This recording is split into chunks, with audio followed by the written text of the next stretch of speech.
What do you think? First of all, compare the new field versus the old field. The guys that have been in there, the attention goes away from them for a little while.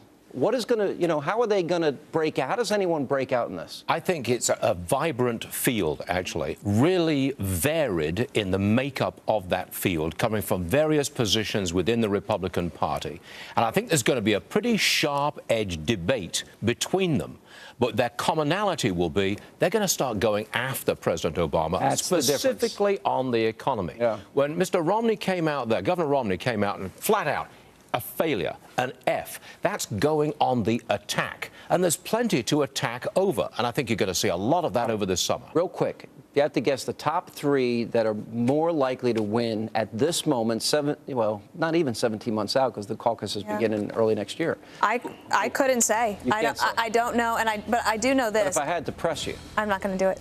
You try every week, and it's not going to work. Mr. Varney, if I have to press you. Romney, Pawlenty, and I still think, I know you think I'm crazy, I think there will be a draft for Chris Christie. Okay. Sorry, I know you think I'm crazy, I'm probably wrong, but I can see it coming. Interesting. Wishful thinking, perhaps. And you wanted to add?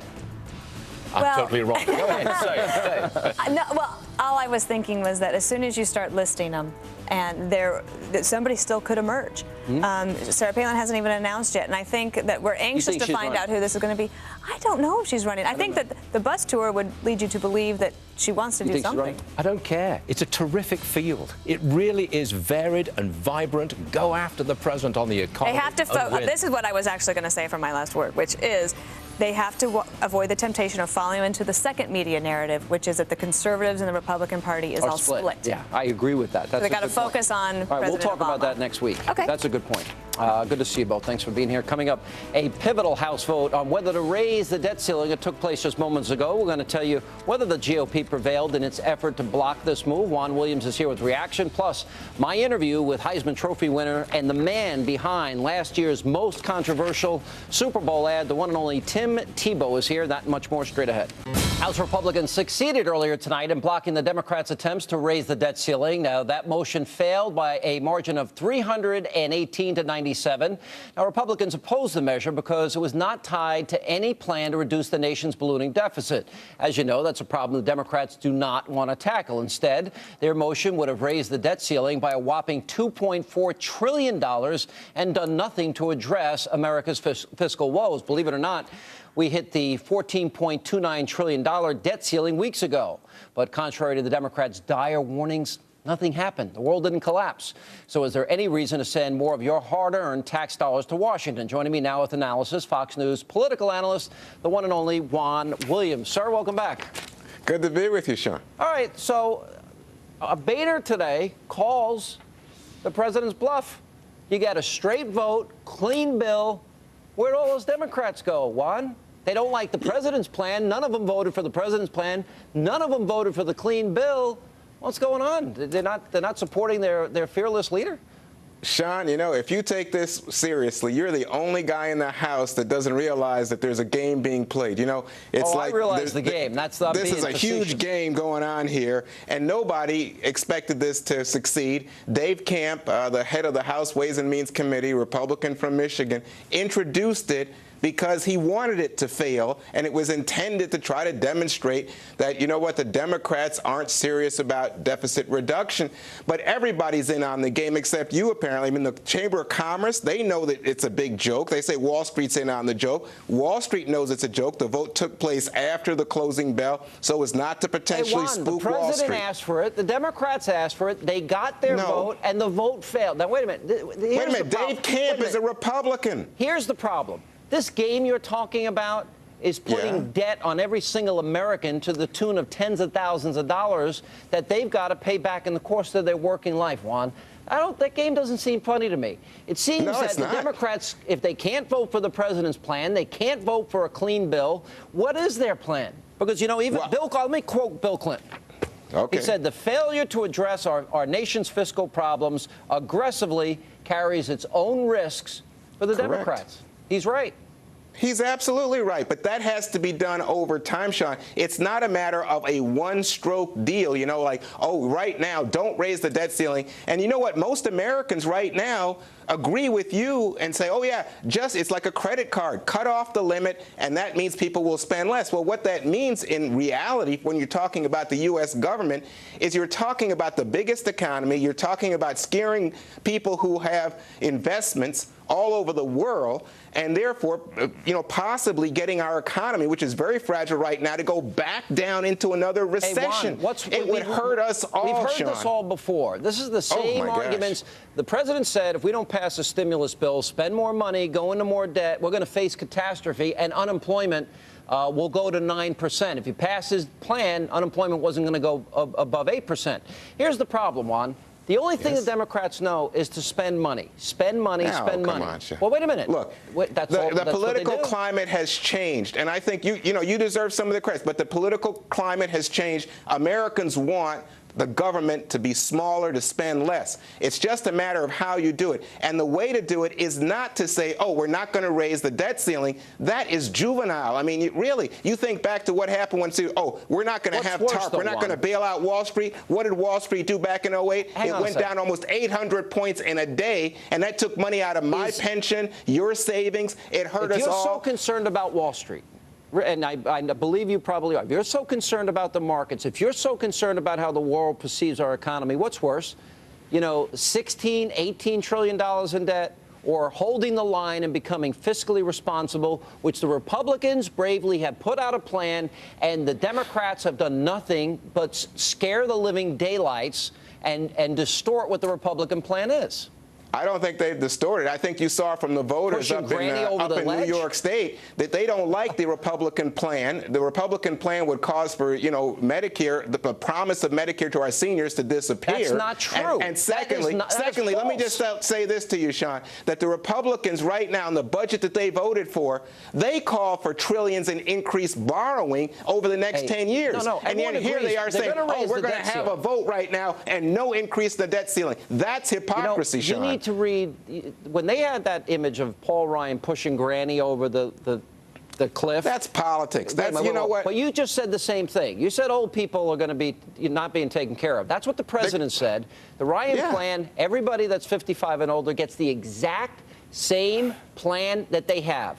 But to Sean, that argument is so tired, it looks like it's sputtering and it won't get down the road because Americans know that you're going to take it away from future generations. And secondly, they know that the trajectory and the cost of health care spending is higher than the voucher that Paul Ryan's going to give them. Obamacare. Oh, no.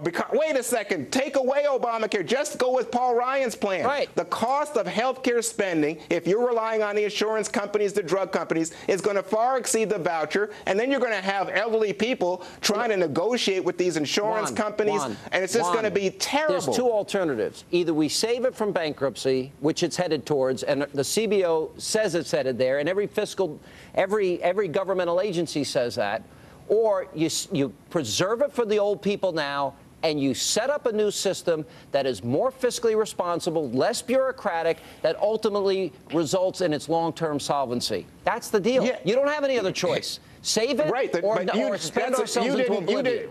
But Sean, you have to do it in a way that is gradual and takes care of people and doesn't take away, doesn't leave a large gap in which people who are senior, living on fixed income, suddenly find themselves out there battling against huge insurance companies and unable to take care of themselves. Because that's not what the plan is, Juan. Well, that's what I don't know what you're looking at, Sean, but that is the Paul Ryan plan. He gives them a voucher that has a ceiling on it. You pushing me. Look, I'm 49, and you could just, we'll have you pushing me over a cliff. No, I would never do that. But I must say, you might end up living at my house when you're elderly if you go for the Paul Ryan plan. I'll tell you that. I'll take my chances. I'll take my chances. All right, let not your heart be troubled. Thanks, Juan. Our Great American Panel's next. And tonight on our Great American Panel, he is the host of the John Gibson Show on Fox News Radio, the one and only John Gibson. He was a senior spokesman for Hillary Clinton's presidential campaign, founding partner of Hilltop Public Solutions. Mo Lathy is here. I said it right for your wife's sake. And she is the former chairwoman of the Young Republican National Federation. Republican strategist Didi Benke is also back. Welcome, all of you. All right, there's a whole, I can't figure this out. Anthony Weiner, emails, Twitter, did he say it? Was it hacked? He got very defensive. Let's roll the tape. You know, Dana, if I was giving a speech to 45,000 people, and someone in the back of the room threw a pie or yelled out an insult, would I spend the next 2 hours responding to that? No, I would get back. This is not that I situation. would get back. This is not that situation. I would get back. Well, why don't you do what? You want to do the briefing? Do you guys want me to finish my answer? Yes, this Okay. answer. Did you send it or not? If I were giving a speech to 45,000 people and someone in the back threw a pie or yelled out an insult, I would not spend the next 2 hours of my speech responding to that pie or that insult. I would return to the things that I want to talk about. I have, I think, said this a couple of ways, and I'll say it again. I am not going to permit myself to be distracted by this issue any longer. All you have to do is say no to that question. You are free. You're very good at. You're not following her on Twitter. Say no to the why don't you let me do the answers and you do the questions? The question was said. Did you send it? When I give a speech to 45,000 people, what is that? I think a distraction, and he sounds guilty, and he sounds uncomfortable, and certainly we should be in favor of a wiener probe. Oh, yes, I think so. And I'm going to get back to the business. I'm going to get back to the business of the American people. Why can't he just say no and move on? Well, he did. He did when the story first broke. He came out and said he wasn't. He said it was hacked, but there seems to be some. All right, look, it's very possible. I don't know what happened. Are you on Facebook? Yes. Okay. I don't know if you've been having this problem lately, but I've been getting a lot of spam in my Facebook over the past couple of weeks from people I know with sending inappropriate stuff. It's not them. These hackers get in there. These bugs get in there. But he hasn't denied it. He did deny it. They did deny it yesterday. Is that you? Is that you in this picture? And he didn't answer it. He started talking about the speech of 45,000. It's very simple. If that's not you and you're upset about this and you think you get hacked, you say, no, that is not me. And he didn't say it. That's true. Yeah. And that, I mean, look, I was willing to give him the benefit of the doubt today till I watched that news conference. What? You're doing that Megyn Kelly trip again? I mean, it didn't work with her. Why do you think it's going to work with those other people? You know, did he send it is a simple question. And another question seems to have come up here. Is he having these conversations with young girls? Why is he? Why is he? Look, I'm not a Twitter guy, so I don't really understand this. But it's my understanding. I do it, but I have a lot of help. I can't do follow it myself. People, and people might follow you if you're on Twitter. Why is he following a 21-year-old college student in Seattle? There are a lot of elected officials who follow a lot. Wait a minute, I can give you an answer because if they friend you, follow you, you might follow them. I'm giving them the benefit of the doubt. To what purpose would a congressman in New York be following a 21-year-old co-ed in Seattle? I don't think it's wise, Mr. And more than that, I'd like to be around when Uma asks this question, and he's on the spot with his wife. I'll bet he doesn't try that shtick he just tried with those reporters. I thought you were going to say something else, but go ahead. You wanted to weigh in? Well, you could just see in the news conference, something's wrong. Something's not right. Because like Mr. Gibson says, you just say, I didn't do it. No. Yeah, the issue is not whether he sent it. The issue is that you in that picture? Did it sound a little Clinton-esque? You're a former Clinton guy. Look, I think Anthony. Look, I know Anthony Weiner. I think he's a really good guy. Spent a lot of time with him traveling. I know that you're giving a speech before 45,000 people. Do you think? You know? Do I think he did this? No. Do I think that's him? I mean, I sure wouldn't know. He's not handling it very well. And I think he's right to say we're not going to engage Governor in Palin this. running. We're going to get your thoughts when we get back. And speaking of Governor Palin,